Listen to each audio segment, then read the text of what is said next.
As an official sponsor of the NFL, Jersey Mike's wants you, Eli Manning, to be our new spokesperson. I'm in. I love Jersey Mike's.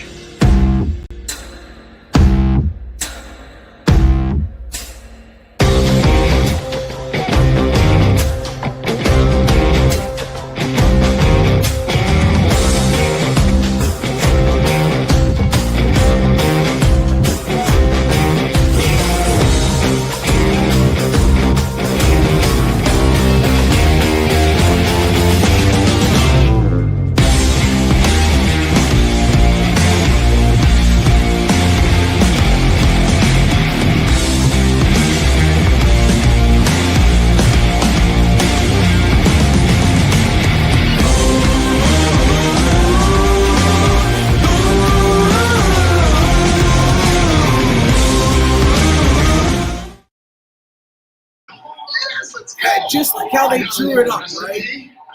How's it sound? Okay. How about that, Pittsburgh? How about that, Steelers fans? We got a victory to talk about. A wild contest, an amazing contest. It certainly wasn't the way we talked about it. I don't think anybody expected. 66 points. Aaron Rodgers going back in the future. 34, 32, the final score. Unbelievable finish in this contest for the Steelers. We're going to talk about it here for at least the next 90 minutes, maybe 2 hours of post-game. I got Bill Akins with me over here. Bill, why don't you jump on in right now? How about that? That was amazing. Yeah, I didn't expect to see that, that's for sure. Wow. I will say one thing. Aaron Rodgers looked pretty darn good today. If there's any doubt of, people wondering whether he still got it, he still got it. So. He has it as long as the offensive line can take care of it. Yeah. Let's just be honest. The way things started out was horrific. Right, so we'll break it down for you here over the next couple of hours, and let's just kind of talk a little bit about that to go with here. The simple fact of the matter is, the Jets going out, we'll talk about in the pregame show. This team will tell us it's going to be a tough game for the Steelers, right? We talked about Justin Fields, but it was pretty small. He had over 100 yards rushing today. He did not score with Fields, a pair of rushing touchdowns, 48 yards on the ground. But that really, to me, wasn't as big as a story of his day of 16 of 22 through the air for 218 yards. He threw a touchdown. He did not turn the ball over. He looked very, very good. And he was a big part of why the Jets were in the lead for the majority of this contest. Justin Fields really impressive today. Yeah, I mean, he was picking apart that Steelers secondary. I hate to say that, but I mean, he was dead accurate. I mean, it was just the whole 9 yards. Yeah, I mean. He was very good. What did he finish with? He was 60 to 22. Yeah, he had 218 through the air. 1 touchdown, no interceptions. According to ESPN, he had an RTG of 119, whatever that is. Yeah. I don't know. Let's talk about Aaron Rodgers. Well, I'll tell you what. That first play, a sack, right? And then they were able to kind of turn things around, get that drive moving along. They ended up scoring a touchdown. They gave a beat back. The defense did not look good. We'll get to them in a moment. I just pray everybody can feed their family tonight. That's all I'm hoping for. Yeah. It's expensive in Midtown Manhattan to buy some dinner. Right. But hey, I mean, Cam Hayward's well on the way to that $3 million bonus. Yeah. We'll get to the defense in a moment. It was atrocious when it needed to be good. It was, and that was at the very, very end. We'll get to them a little bit later on. The quarterbacks were the real story here tonight. Yeah. I don't think there's any question about it. The quarterbacks were the story. Once we got through the Cam Hayward saga, Aaron Rodgers, 23 of 30, 244 yards, 4 touchdowns, passer rating of 136 according to ESPN's number. But you said something to me when he threw that 4th touchdown pass of the game that was like, I was like, oh, I didn't realize that. Go ahead and say that to the guy. Tell everybody. Rodgers is just, He's on a historic run lifetime. This is probably it for him, but that touchdown pass got him to within where? Yeah, he's one away from Brett Favre. So Favre is at 508, Rodgers is at 507.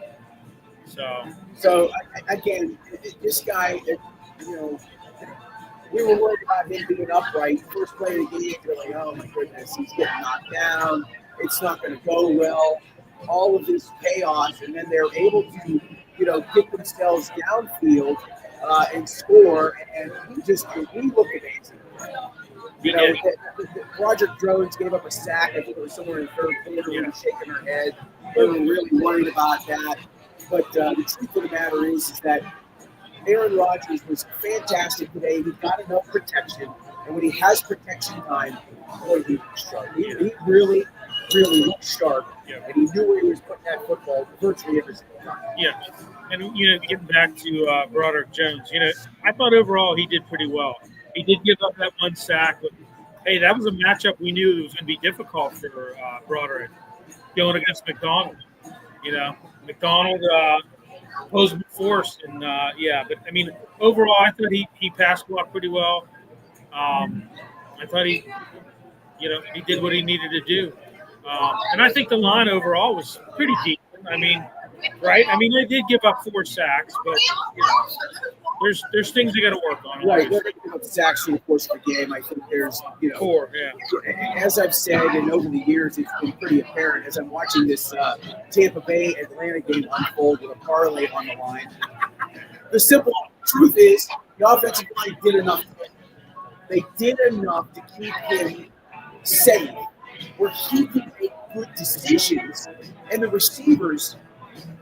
Let's talk about DK Metcalf for a moment. That pass in the late first quarter, he just got up the sideline. Right. If he hadn't had another yard to his side, it would have been a touchdown. Yeah. It would have been a touchdown. That young man just turned on the jet and just like a streak, like a cheetah, just boom. Right. Not to steal anything from Tyreek Hill, but blazing speed, big size, that catch in the fourth quarter that ricocheted off of one of the other receivers that caught while he was on his back. Yeah. By the way, if you had DK Metcalf, 1 catch per quarter in this game, plus 330 cashed on that, by the way. I had mentioned that in the pregame show. He looked pretty good. I thought he looked pretty good. Overall, this team looked really good. If you look at the numbers on this, and I'm going to go to DK Metcalf's numbers here. He was 4 for 83. So longest was 31. So yeah, I hate this computer that I'm using right now because it's just not doing it. Hey, how about Calvin Austin? What's that? I mean, how about Calvin Austin? I'm going back to the box score here. Yeah, he was 4 for 70 with that touchdown. Okay, now I got a chance to take a look at this here. Yeah, Metcalf 4 catches for 83 yards. Austin 4 for 70 with a touchdown. Ben Skoranek, Jalen Warren, and Johnny Smith each chipping in with touchdowns today. I mean, you can't ask for more. I mean, that's what you want. You want to spread the football around. And, I mean, hey, they took a page out of the old Patriots, with Tom Brady, spread the football around, right? Yeah, they did spread the football around, and they did a really good job. And again, looking at Aaron Rodgers' numbers, just 8 completions on 30 attempts today. He really looked fantastic, and they did a great job. We're going to take all of your comments, whether you're on YouTube or if you're on X. If you're checking us out on Facebook as well, you can leave some comments for us. We will get to them. We want your feedback through the course of the next hour or so. We're going to keep our pregame moving here until about, about 5:30 or so.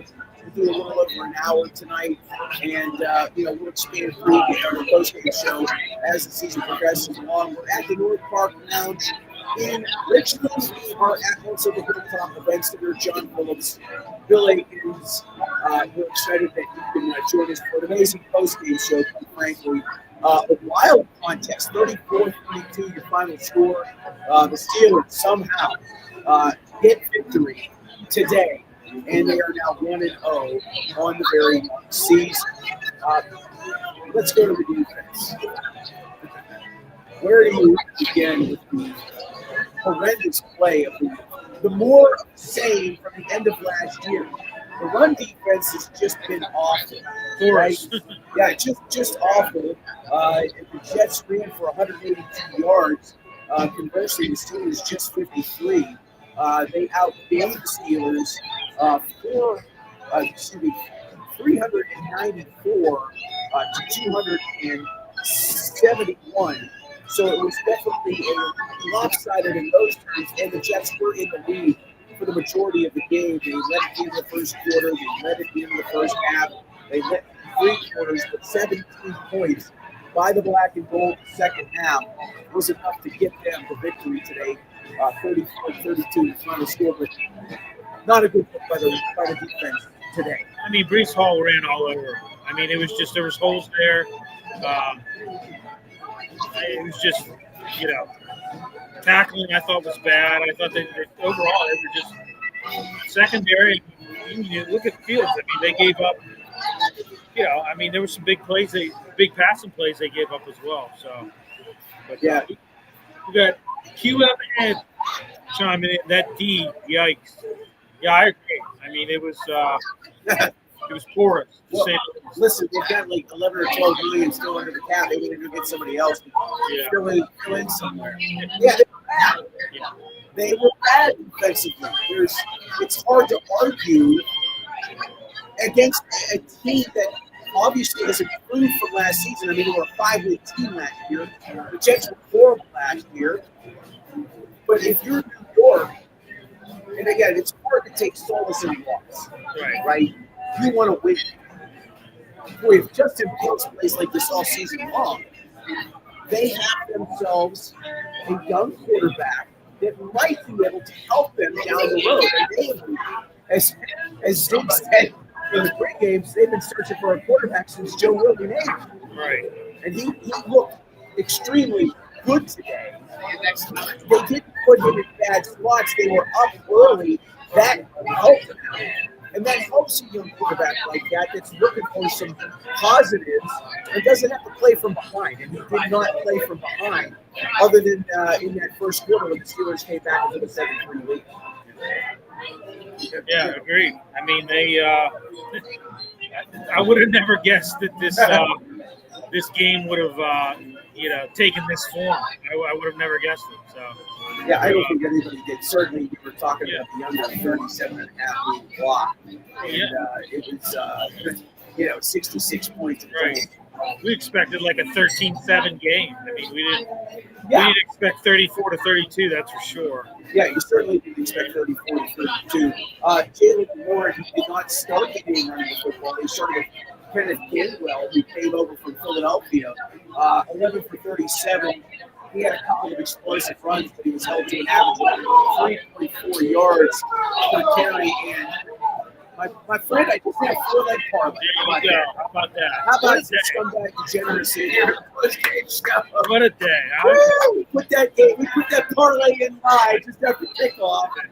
And that's a beautiful thing right there. We'll talk if the IRS is listening. It's under Bill's account. He's got all the gambling accounts over here. Right. And so we gotta. It was look, and that was really shocking. Though, that we did talk about how Jermaine Johnson had come back, and that defensively the Jets were going to be probably a little bit better on that front line. Even Paul Zeisen mentioned it. Yeah. In the pregame show, he talked a little bit about how that matchup would be interesting between the Steelers' offensive line against not so much a revamped Jets defense, but restocked, retooled. Yep. They had some players that have come back, and they looked much better defensively, for sure, as we're hoping to get some post-game in here for you folks. That'll allow us to maybe get some sound. We're hoping to find some sound from Mike Tomlin's post-game presser. We're going to try to bring that for you a little bit later on in this broadcast. We're at the North Park Lounge in Richmond and the Hilltop Event Center. This is Steel City Sunday post-game edition here on YouTube, on Facebook, on X. Please send us comments. If you have something you want to say about the game, we'd be happy to take those comments as well. I do want to talk a little bit about one of our other sponsors here in a few moments. We are blessed to be backed up by some good people, and we're excited to be able to do this for you all season long. We were excited at the fact that I wasn't sure we would be watching this in the first 3 hours. We had about 700 streams in that 12 o'clock hour, which is really nice. I think we're just going to grow from here. And, it's a good thing that we're here today to work through all of these things. I can assure you that as the weeks go by, we're going to have new guests. Our post-game show is really going to come alive. As we bring John Petco on in October, we have some other people that we're working on as well to kind of fill in the gaps as we begin this venture with all of you. And we're really pleased that Mark Aronofsky and his North Park Lounge Restaurant Group have given us a platform here to bring this to you. It's a fun atmosphere here. We've not been up here. It's on Route 8 in Gibsonia. A fantastic facility, 16,000 square feet. If you're a business owner and you're ever thinking about a new place for a party, an event of some kind, they have such a fantastic facility here. They're under construction in some areas, but some of the other areas are just ready to go. And it's just really a nice group of people. All of the staff have been fantastic. We can't thank them enough for all they've done. It's been a fun atmosphere being at NCAA. Sure. Steelers defeated the New York Jets. We're talking about it here live. We want your comments, questions, if you have them. You're welcome to reach out to us through the various platforms. This is Steel City Sunday Postgame Show on all the social medias at Steel City Sunday. And I know I've got some other reads in here. We are also partnered, I should mention, with It's a Wrap Sports. We would not be able to do all of this without It's a Wrap Sports. We're producing a live show, but they have done so much to clean up all of the graphics. What you're looking at right now, we're not just streaming from mom's basement. We're in a live location with a live sponsor. I have another sponsor we'll be talking to you about in Arch Masonry and Restoration here in a few moments. They've been very good to us in terms of wanting to be involved in all of this, and I'm going to tell you a little bit more about them here in a few moments. But as you can see, It's a Wrap Sport has really done a nice job to make sure that we are part of their family. We can't thank Maddie B enough. We can't thank Al enough. Who we're missing? All the other guys that are over there that have done so much to welcome us in the last week. This literally got put together in a week. And they were just excited to be able to, work with us, and we were really excited to be able to work with them. Absolutely.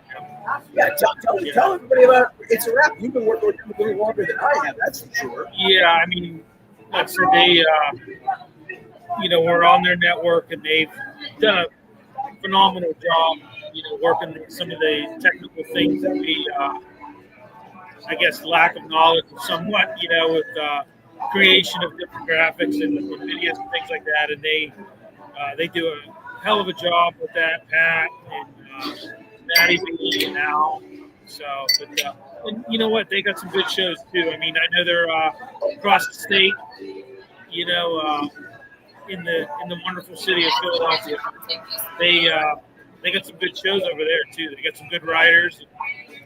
They do a nice job. So. Quick shout out to Sophie, Layla, and Liz watching that home. I love all three of you. We've got people watching us. It's really fun to be able to put this out for people to see. And we've gotten a lot of support. I've gotten a lot of support from Bill. Obviously North Park Lounge, Arch Masonry and Restoration, what I'm going to tell you about in a minute. A lot of people. I wanted to make this happen so bad. And I'm just excited. I'm excited because it's only week one. The Steelers have been victorious. It was ugly as it usually is. And everybody's just, been very good about supporting the idea of having this show being available. And I think by the end of the year, I'm excited to see where it all takes us to. Bill, I will get it out there. It'll take a little time, but I think we'll be okay. What did I say at halftime? I said this is a fun game to watch. Yeah, it's great. Yeah, absolutely. Yeah, We got a comment from Robin Simmons. Aaron Rodgers was worth the wait and the money. Well, so far so good. Right. So far so good. And it tapped out to the offensive line, protecting him, and again, explosiveness from Metcalf. Calvin Austin. Right. Can he be a number 2? Yes. Or at least in this game, not a great opponent, good enough to get a victory from. They put 32 points on the board.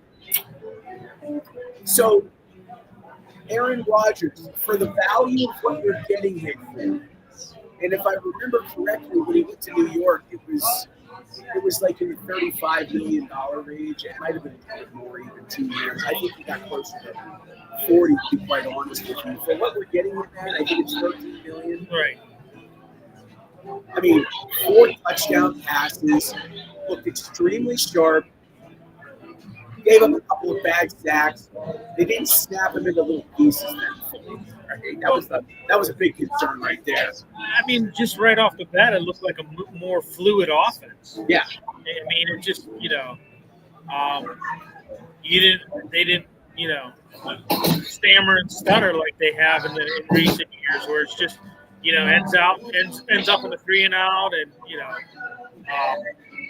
they just, like I said, it just looks like a more fluid offense. Yeah, it looked pretty good. I'm actually checking us out. We got our post-game show up right now. If you're just joining us here, you can check us out on X. We're live. We're live on YouTube. We've got our stream up on Facebook. You can check us out there as well. We'll figure out Instagram next week.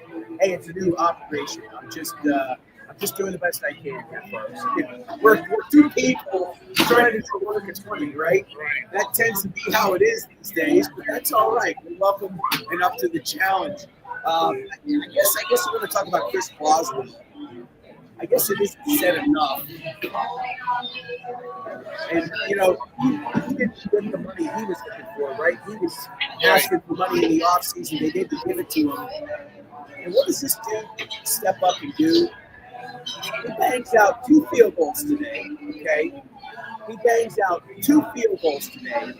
The first one in the first half covered a distance of 56. And not to be outdone, with a minute 3 to go, this cat steps up and knocks a 60-yard dead center. Yeah, I mean, he had dead center. He had probably 6 or 7 yards to spare. Yards to spare. Yeah. Yards to spare. Unbelievable.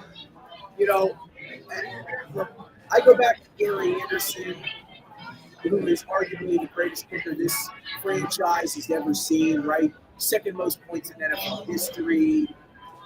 He was extremely consistent.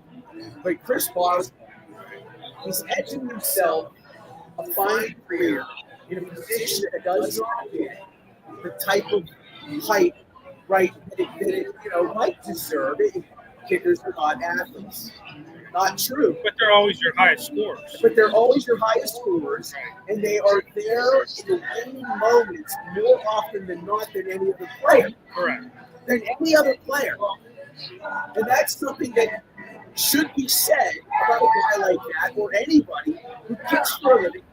Matt Vanderjack, Morton Anderson. Right. I'm just coming with a couple of names here off the top of my head. Jan Stenerud. Right, go way back to Jan Stenerud, all of these guys that, have made a living. George Blanda. George Blanda, who's multi-dimensional. That position is more. It tends to be more of an afterthought, which is unfair. But it is such a critical component in the final 2 minutes of a football game. In almost 95% of victories that end in the final moment of play. They're the ones. It's the Tampa Bay game here in Atlanta. The kicker had a 44-yard attempt. He missed it in a dome. And here's a guy 60 yards outdoors on the road in front of a moderately hostile crowd. Winds in New York are never great. The Meadowlands, winds are never great, no matter what it is. And this guy drills a 60-yard field goal with yards to spare. So, the Steelers did not reward him in the offseason. We'll see how things play out as the season moves along. They're not going to probably give him any money at this point. But Chris Boswell continues to show his value on this team as the Steelers move to 1-0 on the season. Let's get you to the NFL scoreboard. Okay, let's do that for you right now. I'm so stoked you want to put a lot of money on Fanatic. You're just a degenerate. I'm just kidding. You just not gamble. It's me that's the problem. If my wife sees that I lost the parlay, please don't ask me for money. All right, let's get to the NFL scoreboard. Let's do that for you first as we try to find some post-game sound that we might be able to bring you here. Let's start with the final scores, okay? Games in the NFL starting in the AFC North. Cincinnati goes to Cleveland. The Sharps were right. I mentioned in the pregame show that line was 5.5. It moved to 4.5 early in morning time, and the Browns at home catching points were actually winning in this contest. Cincinnati was able to get a field goal late in the third quarter. They hang on to beat the Browns 17-16. So the Bengals are now 1-0 on the season. Some stats from that game: Joe Flacco, 31-45. 290 yards and a touchdown pass in that contest in the loss. So the Browns are now 0-1 in the season. Bengals start their year at 1-0. The Miami Dolphins, if you did not bet their under win total, shame on you. They're a bad football team. Indianapolis, who was a 1.5-point favorite today at home, if you can believe that. Boy, the books were off on that one. Colts blow out the Dolphins to 33-8. Daniel Jones in his debut with the Indianapolis Colts, 22 of 29, 272 yards passing, a touchdown.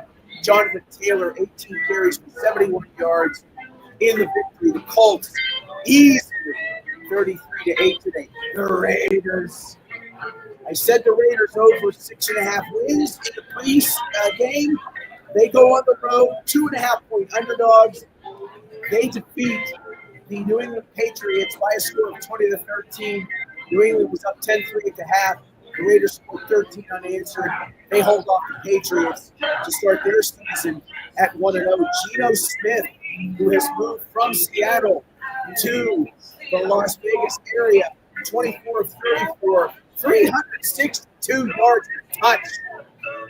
Austin Jensen, the number 1 draft pick for the Raiders, 4th overall, I believe it was, 19 carries, 38 yards. He's not playing the Mountain West, but he did have a touchdown, and he helped the Raiders to victory today. Arizona goes on the road. They defeat the hapless Saints 20-13. That was a tough contest. The Cardinals hang on for the victory there.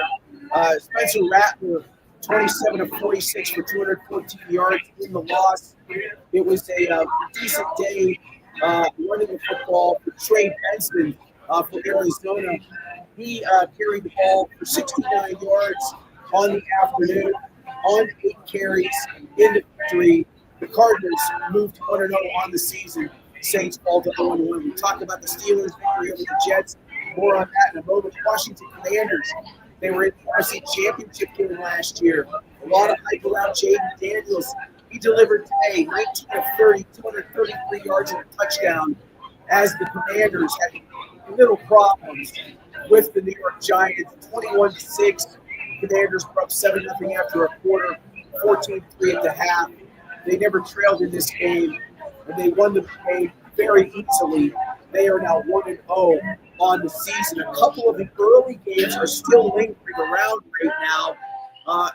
There was a delay in the Jaguars-Panthers game. That weather in Florida gets a little wonky. Having lived down south, having worked in South Florida, it's a little kooky, so they had a delay in that contest.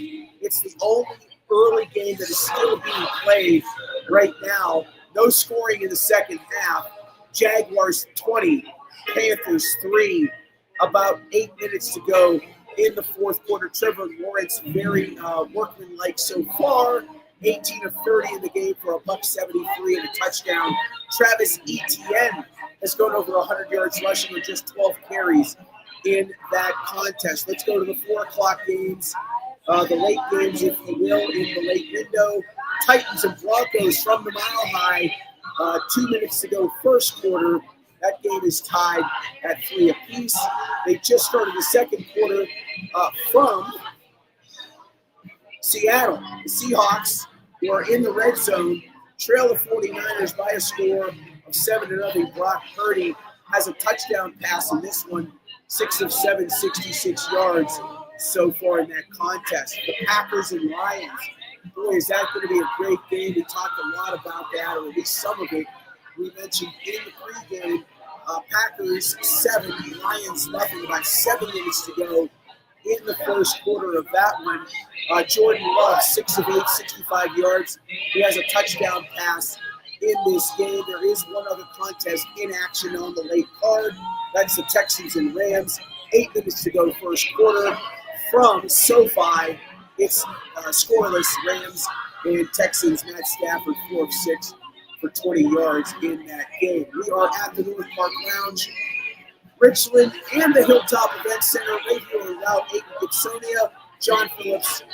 I got Bill Aikens with me. We're going to talk a lot about this Steelers game here as we move along, but I want to mention to you, and I think it's important, I've talked a lot about North Park Lounge and their commitment to us. I also want to talk about one of our other fine sponsors here on this show, and that's Arch Masonry and Restoration. I've been working with Arch Masonry for a decade, a very, very good company here in Western Pennsylvania. They're hiring here in the Pittsburgh area. If you're a brick mason, block mason, concrete finisher, if you have experience in construction as a laborer in concrete or in masonry as a tender, maybe you just want to jumpstart your career in construction, you definitely want to give Arch Masonry a look. If you don't have experience, that's no problem. You can learn on the job, and they have advancement programs and classes that can jumpstart your career in the building trades. You can call them 412-564-5733 or visit their website, archmasoryinc.com, to learn more. Arch Masonry and Restoration, a proud sponsor of Steel City Sunday in our post-game show. Bill, more on Aaron Rodgers. Let's keep saying praise on this old man. 41 years old, never looked rattled, not one time. Never looked like he was not sure if offense has not played a snapping prior to 1:01 p.m. today. He looked pretty damn. Well, I told you. I mean, you and I were watching it, and wasn't it like a shovel pass? I said, you know, he just knows what to do. He like I said, the offense. I said it before. I hate to sound like a broken record, but they just look fluid today. You know, they just look like they totally different offense from what we've seen in recent years. Post Ben Roethlisberger. So, yeah, I mean. You know, I thought he would be pretty comfortable in this game. I thought it was going to be a low-scoring game, but hey, I didn't expect him to throw, it'd be 22 for 30, 244 yards and 4 touchdowns. I didn't see that coming. I gotta be honest. I never saw it. Yeah, no. Nobody saw that coming. How can you even predict that? The way this team has been set up over the years, the way that they are just, geared towards run, Right. and they had no running attack today. They had no running attack today whatsoever, really. Well, and I think it attributes to a guy that's been in the league for 20 years. He's seen everything. I mean, there's nothing a defense can throw at him that he hasn't seen. All right? I mean, he's seen every defense there is on the planet. So, that in itself, I think, carries a lot of weight, yeah, I mean, he looked comfortable. He looked like he was having fun out there, right? And that's that 4 touchdown pass, right? He points to the sideline. He does the whole, I mean, he looked like he was having fun out there. Yeah, he looked like he was having a really good time. Yeah. Absolutely, no question about it. He, and again, I guess, and Paul talked about that in the pregame show. Paul Sison, who's that, he joins us for an hour every pregame review will be here all season long. Every Steelers game, 3 hours prior to kickoff, immediately following the post-game show. We'll be broadcasting live here from the North Park Grounds, Richmond, and the Hilltop Event Center. Paul talked about it. He said they've upgraded it. Right. They have upgraded their quarterback. No matter what you look at, doesn't matter what his age is. If you can protect him, and Paul said, I think in the last 10 games, he touchdown passes. He had the third most passing attempts in his entire career last year. Now they were 5-12, and he had to throw the ball a lot. But I still think he completed at a 63% clip. I have his numbers. And also, last year he averaged 2.7 seconds that he got rid of the football. That was on average. Yeah, so 2.7. Yes. So I mean, under 3 seconds. So they've already updated stats to 63% completion percentage. 63% completion percentage. Third most passing attempts. He was 30 passing attempts today. So if he's averaging 30 for the season, that's only 510. Okay, 70, 30. No, wait. Here, hold on. Let me do the math. Yeah, 510. Yes, I was right the first time. 510 attempts. If he stays on his pace of 30 through the course of the season. Now, different scenarios every single week. Maybe they get this running game together. Who knows? They're going to face better competition, but they're 1-0 right now. And again, I said take the 3 points. In situations like this, I'll always take the 3. And the Jets were pretty close. They had a chance to win. They could not convert. They couldn't stop the Steelers when they needed to. They had a chance to ice the game, really. And they went 3 and out. They ran the ball 3 times. And they couldn't convert a first down. And so, they played to lose in those waiting moments there. And you give Aaron Rodgers time, he's going to do exactly what he did. Although we'll get to the play calling in the final few moments. Let's talk about it then. Yeah, the final few moments, the play calling kind of left a lot to be desired. Yeah, they could have just run the clock down with 2 minutes to go. But for whatever reason, they decided to run a botched play for no gain. I don't think they gained anything on that. I'll go back to the play-by-play here in a minute and take a peek at it. But yeah, the other play lost them, I think, 6 yards. Yeah, right. I want to go find the play-by-play. I think I have it right here. Give me just 1 second, and I'm going to pull this up. But that last series was very concerning when they were, getting close to midfield. Here we go. You know what else I noticed in this offense? Say that again. You know what else I noticed in this offense today? What's that? You didn't see a lot of checkdowns, right? He pretty much knew the receivers, I think, ran pretty crisp routes, and he pretty much knew where the ball was going to go each time. There wasn't a lot of checkdowns. Okay. So the Steelers had the ball in 46. They completed a pass to get up 31. That play started with 2:42, and they ran a play. And I have to go back and actually look. I want to be fair and objective. I could have swore that the play clock started before the 40 clock. The 40 clock started before it was 2:40. It was less than that. I'm almost certain of that. I may be wrong. They ran a play. Either way, they ran a play with like 2:12 to go, and that play ended up blowing up on them. And they had to run the ball. A 1-yard pass to get to the 2-minute warning with 2:15. It was a weird sequence. It was a weird sequence that played out right there. I thought they could run that ball down to the clock down to 2 minutes. I'll take a look at it later on just to check and see. But it was a weird sequence. And then the next play was just not very good. They had to, it was an income.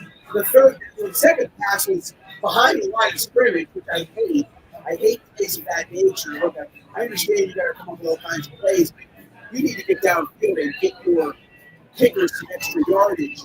And they ran a play behind the line of scrimmage. The Jets were able to snuff that out, and then that awful long one-on-one pass down the sideline. Again, you want to give your kicker the best opportunity. You run a slant for 5 or 6 yards and try to pick up a few yards. Right. I mean, look, We talked about Chris Boswell earlier. My goodness, just dynamic and just clutch every single time you need it. It's scary. It's funny because they put that red, field goal boundary out there, and he's what, 4 yards shy of that, and you're like, he's still good. Yeah. You're like, you know what? He's still good. Yeah, he's still very good. He's 4 or 5 yards shy of the projected field goal boundary. He's still good. He's all right. Yeah, no, yeah, it just continues to pay dividends for this franchise as they win again 34-32. I mean, look at last year, John. Week 1, he kicked 6 field goals, right? Late in the season against the Ravens, another 6 field goals. He won two games outright last year. Correct. For sure, yeah. And I mean, when you look at it, you could probably break it down that he won even more with some of the last second field goals he had last year. Well, not last second, but late in the game field goals that added to the league. So. Not going to sit here and disagree with that. As alongside Bill Akins, I'm John Phillips. Steel City Post-Game Show. If you don't mind, let's check and see that website. Maybe they have Tomlin's post-game presser up. Take a peek in there. If they have it, let's try to bring some sound from the locker room. And I wish some people could see. I wish some people could read some of the text messages that I'm sending them. That's okay. It's plus 479 on the day. Plus 479. There you go. We are broadcasting live on YouTube, Facebook, and X. If you're checking us out in our post-game show right now, thank you for joining us. If you have a comment that you want to put up, you can do so. We are here for at least another, I would say about, let's say another 34 minutes. We'll break some more things down. We'll talk a little bit about the scoring recap. I'll go over some of that for you as well. Talk about some of the other game statistics as some of the other games are taking place right now. I mentioned the final scores earlier. We'll go over those in a little bit later. Just a couple of updates on the games that are taking place right now. The Texans have an early 3-0 lead over the LA Rams. The Packers have extended their lead over the Lions to 10-0. Seattle has tied up their game at home against San Francisco. 7-7 is the score there. Titans and Broncos are now 3-3. Late in the fourth quarter, the 49ers game and the Broncos game are both in the second quarter. Jacksonville leads up Carolina 23-3. That game is now late in the fourth quarter, so that one should end here very soon. Jacksonville looking to get their season started at 1-0. The Pittsburgh Steelers go on the road. They look like poo-poo for most of the game. Their defense, awful. I can't say it again. I'm going to say it again. They were awful. But on that last Jets drive, the second to the last Jets drive, when they needed to stop, when they needed a 3 and out, when it was very concerning about where they stood, the defense got them exactly what they needed, which was a stop and then the ball back to the offense, and a quarterback who has spent 20 years in this league and knows how to win in the fourth quarter and in late game situations. Aaron Rodgers today, just absolutely phenomenal. 22 of 30, 231 yards and a touchdown. 4 touchdowns, as I should say. He's one shy of the NFL record to Brett Favre. Is it 507? I forget what the number is. Yeah, he's Brett Favre's at 508. Aaron is at 507. Yep. Yeah, just an amazing day for Aaron Rodgers in his Steelers debut. I do want to go back to all the drives and talk a little bit about that fourth quarter stand by the defense. It was really one of the few that they had in the game. I mean, they did put it together on back-to-back drives that the Jets had in the waning minutes with 5:21 to play in the fourth quarter. The Jets got the ball at their 21, and they basically threw on first down, and then they ran on second and third down the second down play set up a 3rd and 3, and they just decided to run the ball again. They lost 2 yards. They were able to take 2 minutes off the clock. That left just enough time for Aaron Rodgers to do his magic. A 10-yard pass to Pat Fryermuth. He then throws an incompletion, but then there was a penalty, a pass interference call. Calvin Austin got interfered with. That gave the Steelers the ball at their 48. They pass to DK Metcalf for 11 yards, extends the drive into Jets territory at the 41. They run a no-huddle shotgun play that Rodgers completed for a yard to Calvin Austin. That led to the 2-minute warning. Rodgers then a pass for -2 yards to Jonnu Smith, which we were not very happy about. Then the incompletion deep left to Austin to set up the 60-yard field goal by Boswell. And then the defense comes right back. They allow a 7-yard pass, and then they are able to get 3 PBUs in a row on Justin Fields' passes that end the game with just seconds to play, 18 seconds left. A 34-32 victory. As crazy as it was, the Steelers gain victory today. They get victory today, and they are now 1-0 on the season. Just a wild contest. You weren't sure. It was back and forth for a while. The second half, the Jets certainly did a pretty good job of extending their lead. But then, the Steelers kind of came back. Jets come back. It was back and forth. It was really a very entertaining game. If you're not a fan of either club, you're watching pretty entertaining football, quite frankly. And when you're looking at it from a fan's perspective, or if you're trying to break it down on our end, if you want to consider this media, which I do, you're looking at it from a different juxtaposition in terms of the actual production or lack thereof by this highly touted, highly expensive. I want to pull this out. This is the Tribune Review today. The investment plan. Shout out to Bill Hartleb, I'm a contributing writer for the newspaper. They had a nice article today about the investment in this defense, and it's about worth the paper. Or at least after one game. They got a victory. The defense did step up in the last 2 drives of the game, and the Jets had the football. They needed a couple of first downs to ice the game. They went 3 and out. They got the ball back. A field goal wins it. They went 4 and out. Last 3 plays were incompletions, so the defense did chip in. But you can't be excited about what they gave up on the ground and offensively overall, 380-plus yards to a Jets team that is improved, but is now 0-1 on the season. Cam was backed up a little bit.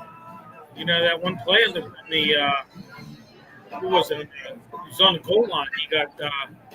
He got banged up a little bit. He went down to one knee. I don't know what happened there, but he was banged up a little bit. So Okay. We're still searching for some post-game sound. Hopefully we can come up with some here for you a little bit. We're going to be on the air until about 5:30 today, and then we'll wrap things up for you at that point in time. We do appreciate you coming on board in our post-game show to join us here from the North Park Lounge and Hilltop Event Center in Gibsonia on Route 8. This is Steel City Postgame. John Phillips here with you. Excited to be able to talk Steelers football throughout the course of the season. If you check out our YouTube channel, if you check out our Facebook page, or if you find us on X or Instagram, we'll have some updates as to next week's guests. Every week we're going to have Mike Osti, managing editor of the West Virginia Sports Now website, part of the Pittsburgh Sports Now family group of websites, local-based company out of Beaver County. They cover all kinds of sports here in Western Pennsylvania, high school football, Steelers, Pirates, Penguins, Riverhounds, you name it, all the major colleges in the area. That's Mike is going to join us all season long. Mike's done a fantastic job as a national writer for Yarn Barker as well. We'll be joined by Paul Zeiss each and every week throughout the course of the entire season. On road games like today, Paul's going to join us in the 12 o'clock hour. And then on the home game side, and I'll work this out with Paul just to confirm, but I believe he wants to come up here and do a live pregame with us for an hour in the pregame show. So we'll have that happen with Paul probably next week. And also, we'll have Zig Fracassi all season long. Okay, what do you have for us there? Oh, you're going to check out my text. I got to look at the text messages. And, okay, that's okay. Maybe check NFL.com perhaps. We'll see if we can find some post-game sound from Mike Tomlin and get it to you as soon as possible. Be curious to see what the coach has to say because, look, I didn't have good feelings. I really didn't. I mean, I don't think, if you're a pragmatic Steelers thinker, you probably were very concerned about today. Yes, it's the Jets, but are they improved? Certainly they are. We talked about Justin Fields. I thought he got a raw deal here. I think there are some people that feel the same way, but overall, he gets jettisoned. He finds a home in New York. Kid plays like this all year long. He's going to be great. He's going to be exactly what the Jets need. See how that plays out. But if you're a Steelers fan, you've got to be worried about the defense. They're going to face better offenses, presumably, right? I mean, that's just the skinny on it all. They're going to face better offenses, although as you look at next week, they're going to have Seattle come in here. Then they've got to go to New England and then Minnesota, who has a second-year quarterback. Look, I thought 2-2 to get through the first 4 weeks as you head into the bye, they would be lucky, although the Minnesota game is in Ireland, I should say. It's a week-to-week league anymore. You can't look long-term anymore in the National Football League and think that you're going to, I can project this and I'm pretty sure this is going to happen. You just don't know. With the athletes and the injuries and how fast the game is and how these players are moving at just the speed of light and they're bigger and stronger and more athletic. Injuries, one key injury can turn the season pretty quickly, as we have seen in the past. One key player goes down and the season is over for people. And so that's something to keep in mind when you're talking about where the Steelers are going to be at in 17 more weeks. But right now, bright side, right? 1-0. They snuck out on the road in a game that was wild and crazy, and the defense played poorly. And they get a victory, 34-32. Seattle's going to come in here next week. We'll see how that all ends up. Currently, they're tied 7-7 in the second quarter, about 8 minutes to go in that contest against San Francisco, who, again, people thinking San Francisco could be a Super Bowl contender. And that's how things are play out in the National Football League as they are. Let's go over the scoreboard again for you and recap final scores from earlier today. I want to get some of these contests out of the way for you. All the final scores that are in from earlier. Let's start with Tampa Bay beating Atlanta 23-20. Cha-ching. Thank you very much. Cincinnati 17, Cleveland 16. Final score there. Washington defeats the Giants 21-6. Russell Wilson, I want to look at some of the stats from that. Doesn't look like Russ cooked very well today. 17 of 37, 168 yards. He did not turn the ball over. He did, however, lead the Giants in rushing, 44 yards on 8 carries. That shows you how bad that franchise is, for crying out loud. For poor Russell Wilson. I don't feel sad for him. He won a Super Bowl. I presume his wife is pretty hot, and he's got a lot of money. Bill shakes his head and agrees with me. If you're an NFL quarterback, I would think your wife is pretty good looking.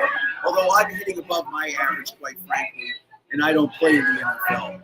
Indianapolis, easy victory today for them, 33-8. The final score in that one, the Raiders go on the road and defeat New England 20-13. That's a big victory for Las Vegas if you took over 6.5.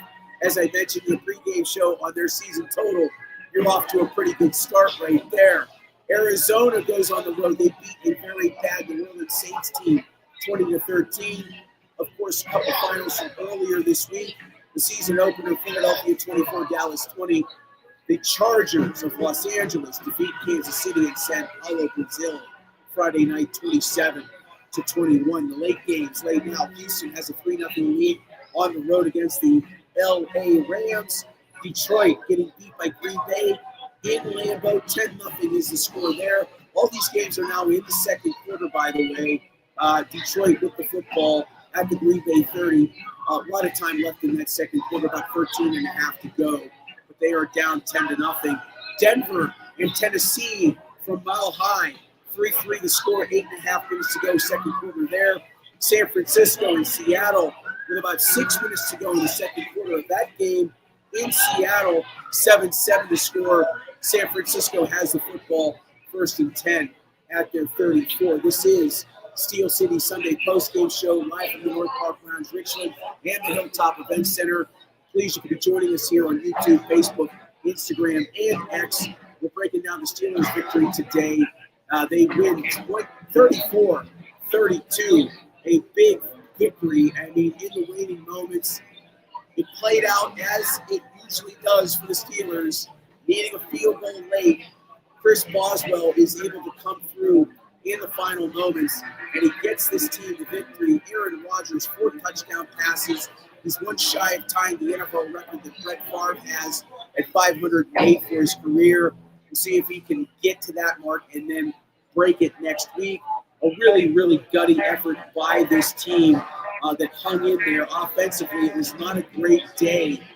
They did not have a ton of yardage overall, did the Steelers, but they got the yards as they needed and the victory, and they are now 1-0 on this very young season, 244 yards passing, but the 4 touchdown passes for Rodgers being the real key. DK Metcalf, he only caught 4 passes, and I just want to say, in the pregame again, I talked about the prop, 1 catch per quarter plus 330 on FanDuel. That's another cash register for anybody that listens to that. That's a pretty good deal. If he did, he caught a pass in every single quarter. He only got 4, but he did get there in terms of that prop. As a team, the Steelers, as I'm looking at their numbers right now in the box score, I mentioned the 244 passing for Rodgers, but the team had 53 rushing yards. It was not a great day there. They were under 300 yards total on the afternoon, but they still get the victory. Conversely, for the Jets, 212 through the air for Justin Fields. I would have said if you can get Justin Fields to throw for over 200 yards and not turn the ball over, you're probably going to win that game. And they darn near did. They ran for 182 yards, and that's a big concern. That's a pretty big concern. The average per carry for the Jets was 4.7 yards. Not good. Not good. They're going to face teams that are going to try to exploit them. And again, you've got a full week ahead of you before Seattle gets in here. But if you're the Seahawks, no matter what happens today in the contest against San Francisco, you have to think to yourself, how are we going to try to run the ball a lot against this porous rush defense?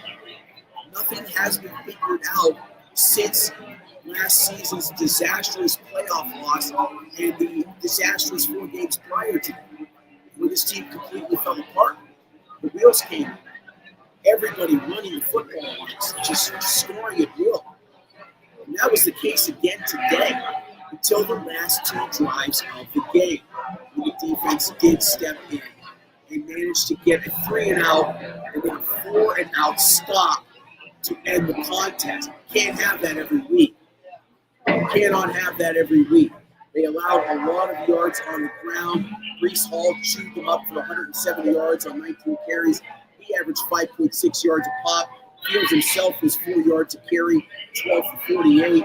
Isaiah Davis touched the ball just twice.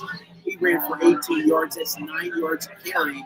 Not a big sample size, but you get the idea that they were effective on the ground. They were extremely effective, almost too effective. It could have cost the Steelers a victory today, but they do snatch victory from the jaws of defeat in a 34-32 win at MetLife Stadium. That's okay, no big deal. We're going to bring Bill Evans back in here. Bill, some thoughts on any of this, all of this. What do you have to say? Well, like I said before, it was an entertaining game. And, hey, we're 1-0 going into week 2. So,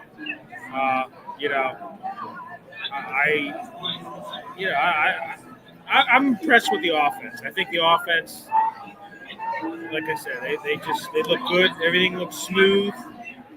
With Aaron Rodgers at the helm, it just looks like a more, like I said, fluid and productive offense. I can't say that enough. Got a comment here. Got David Claycomb. Okay, we got some reaction coming in. When was the last time the Steelers put away a team and was able to bring in some bench guys for a few series? Always last minute nail biting. I agree. In recent years, that's the way it's been. I don't know. Do you recall a time last year? No, it's been a while. It's been a long time. Yeah, it's been a while. That's a great question. When was the last time they put away a team early and just probably the Ben era? Right. I mean, I can't think of anything. It's certainly not the last 3 years. No. Ben Roethlisberger era, yes. Yeah. Plenty of those to probably cherry pick from in the Ben Roethlisberger era. Probably not in the last year or two, maybe here or there. So, yeah, it's been a while since that has happened. But not in the last 3 years. Not in the last 3 years. No question about it. It's and I don't know for Steven. I don't know if they don't fix this run defense problem, right? And it just amplifies the nonsense of what Cam Hayward has put everyone through over the last 5 or 6 weeks. And I'm not singling him out to single him out. It's easy to do that, but you've got other players on that roster who are on that front seven that are just being blown off football. And they're not finding the gaps and filling them. They're not the linebackers are getting hot out of maybe, in a good offensive team that has rushed blocking very well. But they're not finding gaps, and they're not creating any kind of penetration. That was very much the case today. The AD gaps were wide open, and out on the outside too. Fields, you knew if you're going to get him moving, it's going to be to the outside, and that's where he was able to exploit the Steelers. And that's what he's done his first 4+ years in the league is exploit plays to the outside, use that ability to get through an initial pass rush. And if he's outside of a B gap, he's popping outside, he's going to pick up yardage. Or if it's a design play where he steps back quickly and then makes a run with the football, he was very effective to the outside, but they were able to run the football between the tackles and the Jets were, and that's a problem moving forward, I would think. You're not going to be able to stop defenses or offenses very effectively if you don't fix those problems. I don't know if they can. And again, I talked about the Trim article today about investing in the defense, right? Investing in the defense, again, they spend all this money and they can't stop the run. You can't stop the run. You can't stop the run. You're going to have big problems in the National Football. I know that much for sure. Yeah, most definitely. I mean, today was not a good showing by the defense, and even the secondary too. I mean, you can a lot of big passing plays given up.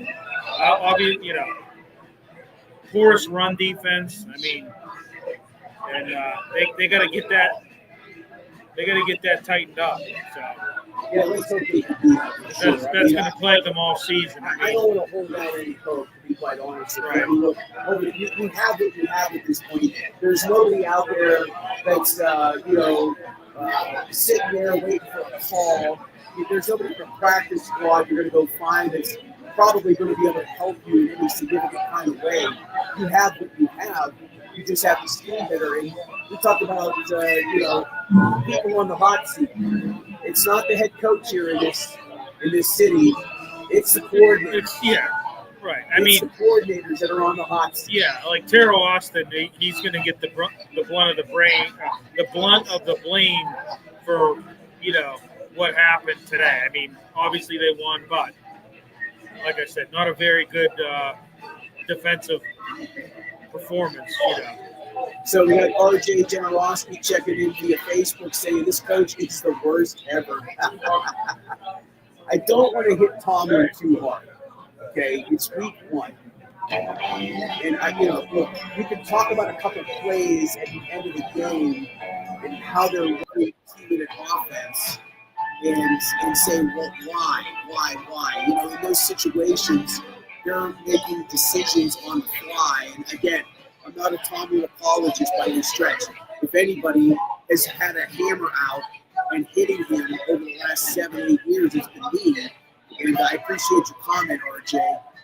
Just to address it, the fact of the matter is that they have not been great in 2-minute situations in the past. They have not been great managing timeouts in critical spots. They have not been great in challenges, and that all funnels up to the top, and that's where Tomlin is.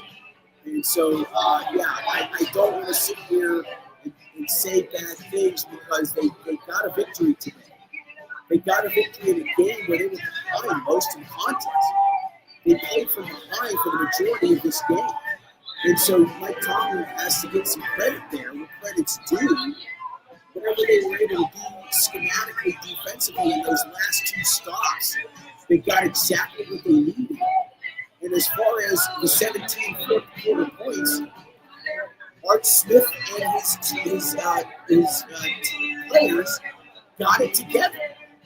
I'd like to look up the last time the Steelers scored 17 points in a fourth quarter. I don't think they've scored 17 points in the fourth quarter probably in the last 3 seasons. Maybe they've got one. Maybe. I can't think of one offhand. So that's a pretty good number from that team, from those players. Give credit to them. Give credit to Aaron Rodgers, the offensive line who gave up 4 sacks prior to those last couple drives in that fourth quarter. They were not great in the first 3 quarters, but they were able to protect Rodgers in the last 15 minutes, and look what they were able to produce. 2 touchdown passes. They were the beneficiaries of a turnover on a kickoff. Let's not forget about that. Key moment in the game. The Steelers were down at that point. Down by, I want to say that sort of was 20. I want to say that score was 26, 24 they were down. They were down 26, 24. They had gotten back to within 2. And the kickoff turnover by the Jets resulted in a short field.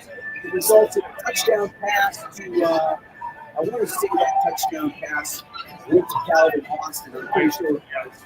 So the last time was Johnny Smith. Right. And then the one after that was to Calvin Austin. Yeah. That gave him the lead. The Jets come back and score a touchdown, go for 2, don't make it. And then, of course, the late field goal for the victory. But yeah, we were overlooking that turnover on the kickoff. The only turnover in the game, I might add. Right. So to answer your question, the last time the Steelers scored 17 points in the fourth quarter was a comeback victory against the Ravens, October 9th of 2023. Okay, so how many seasons ago? Yeah. Okay. They 17-10. The touchdown pass by Kenny Pickett, Najee, Yeah. was part of that. Yeah. Okay. All 17 points were scored in the final quarter of play. Okay. So, yeah. So they got with Jack Stafford, and that's why we paid him top dollar. Bill Aikens over here. Okay, so that happened a couple seasons ago. Yeah.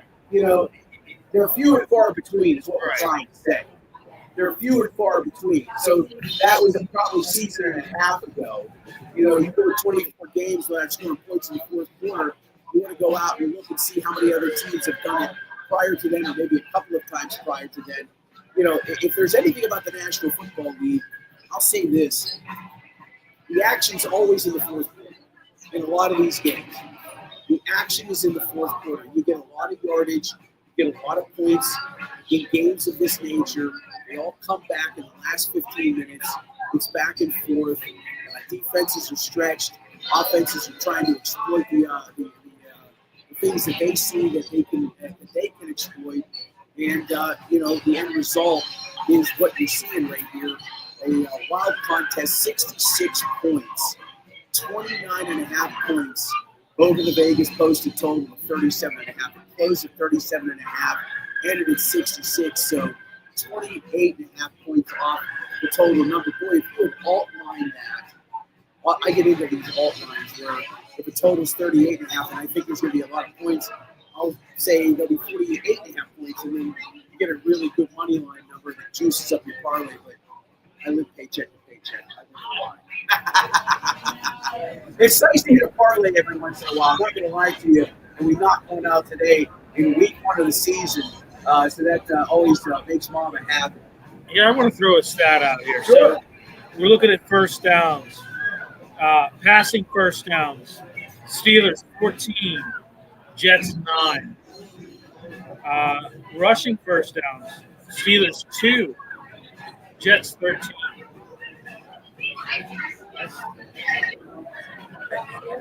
I said in the pregame, if the Jets run the ball well, could be a problem today. And it was. It wasn't. They have not fixed a thing since last year. They have not fixed a thing. But hey, Cam's going to be able to feed his family if they make it to the Super Bowl. So they're not going to sustain a successful season giving up 182 yards rushing every single week. I can tell you that right now. You give up 182 yards rushing every single week, you're going to lose your fair share of games. Right. They were not playing a particularly great team today. They had a very, very bad defensive effort today. So that was a problem for them. And it ended up, good. The result was good, but you can't give up that kind of yardage up front. You know what this performance by the Steelers reminded me of? What? The Saints from years ago. Remember when the Saints, back in the Drew Brees days, where they had to score at least 30 to win? Right? Yeah, they always had Drew Brees. Right. They always had that ability to Drew Brees. get that ball Right. downfield Right. and stretch the defense. But I mean, they gave up a lot of points on defense, and their offense had to make up for it. They had to outscore the opponent because But I mean, it was not a good defensive performance there by any means. But hey, a win's a win. They got the job done. They absolutely did get the job done. It was, it is really all that really matters when it comes right down to it. You've got to establish physical speed, and that's a key component to making the postseason. All right, It's a Wrap Sports is our partner in all of this as we bring you this brand new venture here on YouTube, on Facebook, on X and Instagram. I want to mention a couple of other shows. We talked a little bit about the Happy Valley Huddle, the Penn State postgame show, Final Word with Maddie B, which is a nightly Philadelphia sports talk show. You can check that out on It's a Wrap Sports on their YouTube channel. You can also get them on X as well. We mentioned the Birds Blast, which is a Eagles show, and of course, a few of the other shows that they do. I do want to mention the Wraparound. That is a week in review Philadelphia sports show. They do provide a lot of content on their webpage. It is Philadelphia related. We're going to not hold that against them, but Pat Bernard, Natty B, Al, their entire crew have embraced us as part of their new family, and we're excited to be able to work with them. They can certainly make fun of us. They've got another Lombardi trophy over there they can polish up every single day. Been a while since we've had one here in Pittsburgh, that's for sure. But the Wraparound with Pat Bernard, a bunch of the other shows that I had mentioned to you, go check them out. It's a Wrap Sports. If you have an interest in Philadelphia sports, they do a bunch of it surrounding around the Phillies, the Eagles, the Flyers, the Sixers, Penn State football, as I had mentioned. Hey, there's no other bigger alumni base in the state of Pennsylvania from Happy Valley other than here in Allegheny County. So if you're watching this and you're a Penn State fan, go check out that show, the Happy Valley Huddle with Mike Lauro. That's exclusively on It's a Wrap Sports. Check them out on X, Facebook, Instagram, YouTube, and TikTok. We're happy to be a part of their crew, and we hope that they are happy to have us. There's some props and locks and parlays. They got a gambling show as well. And I wonder if they could get the Philly Godfather. I'm sure they know who the Philly Godfather is. You know who the Philly Godfather is? Yeah, oh yeah. He's a big time gambling guy. I follow him on X. I've known about him for years. But yeah, these are all the different shows that It's a Wrap Sports. They created all this artwork for us. They've given us our own production studio to operate out of. They've given us the intros that you see. They're working on the artwork. Of course, when you're watching this, you see some graphics. They've really invested in us, and I can't thank them enough. I mean, it's hard to find partners like this in today's day and age. We're working on a partnership with one of the Steeler blogs. I hope to be able to announce that next week. Had some good conversations in the last 48 hours with one in particular. I've written for Behind the Steel Curtain. I've written for Steeler Nation. I've been a big fan of Steelers Depot, but they're so big to take somebody like us on is a little bit much to ask. Nonetheless, we think we're going to have more partnerships to announce in the next week. And also our post-game show will expand. We're excited. As I mentioned in October, John Fedko is going to be joining our post-game show after the bye week, which I believe is the 15th. John Fedko is going to do our post-game show for an entire hour every post-game. And next week, I hope to have some news with some additions before that will help enhance this broadcast that we intend to do. All right, we're going to wrap things up here in the next few minutes. Before we do that, I want to get to at least Bill Akins. You got any final thoughts that you may want to have? No, I mean, the only thing I want to say is, good win today. You feel better. I think, whenever you get a first week one win, I think you feel a little bit better. I know I feel better about the offense. Yes. Which was the bigger concern too? Unfortunately, the defense has just been atrocious again. But when the offense puts the up, the defense can maybe give up 30 or 32 and you can still win, right? Don't want to be in that situation every week, but here we are. Here we are. Who's your number one star? Stealing it from the hockey vernacular. Who's number one star today? Give me 3 stars. I'm gonna give you Rodgers. Number one. Okay. I'm gonna give you DK Metcalf as number 2. Boswell. Yeah, I would Boswell number 2. 60-yard field goal. Yeah. Right. How many 60-yard field goals have we had? I think he has both. Couple. Yeah, they've had a couple. Pretty sure he has another 60-yard field goal. Oh yeah, he does. 60. He had a 60. What was it? 61-yarder, I would say. Okay. I don't have to look that up. I think he's the only one that's ever kicked 60-yard field goals in his team's history. All right, that's about it for us. We're going to wrap up the show here from the North Park Lounge. Richland and the Hilltop Event Center. One last opportunity to mention Arch Masonry and Restoration for you. If you're a brick mason, block mason, if you're a concrete finisher, or if you're a laborer looking for a jump start in your career, you want to check out Arch Masonry and Restoration. They have been doing business in Pittsburgh here for over a decade. If you don't have any experience, that's no problem. You can learn on the job. They have advancement programs. They have classes that can jumpstart your career in the building trades. Call them at 412-564-5733 or visit archmasonryinc.com to learn more. For all of the people here at the North Park Lounge, Richland, and the Hilltop Event Center, for Mark Baranowski and his restaurant group, I want to say thanks to them once again. We'll be back here Sunday. No DJ apparently. Yeah. That will help. Yeah. I'll have a big microphone.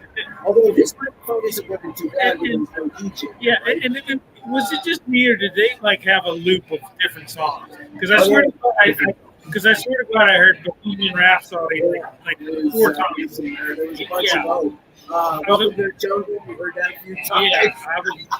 I'm pretty sure he was just looping the song. And Dave, the DJ Dave, great guy.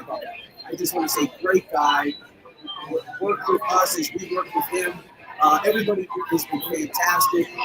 We're excited to continue this partnership through the entire season. We hope you were happy with all that you saw today. And we'll have, I promise you, there will be more. This show will grow and get bigger. With your help, folks, spread the word on all the social medias, YouTube, Facebook, Instagram, X, and TikTok, at Steel City Sunday. For Bill Akins and our entire cast and crew, I'm John Phillips. We'll see you next Sunday, 10 a.m. here in Gibsonia on Route 8 at the North Park Lounge. Steelers take on the Seattle Seahawks. Until then, Steelers beat the Jets 34-32. You've been watching Steel City Sunday postgame right here on YouTube, Facebook, Instagram, and X. Good night, everybody.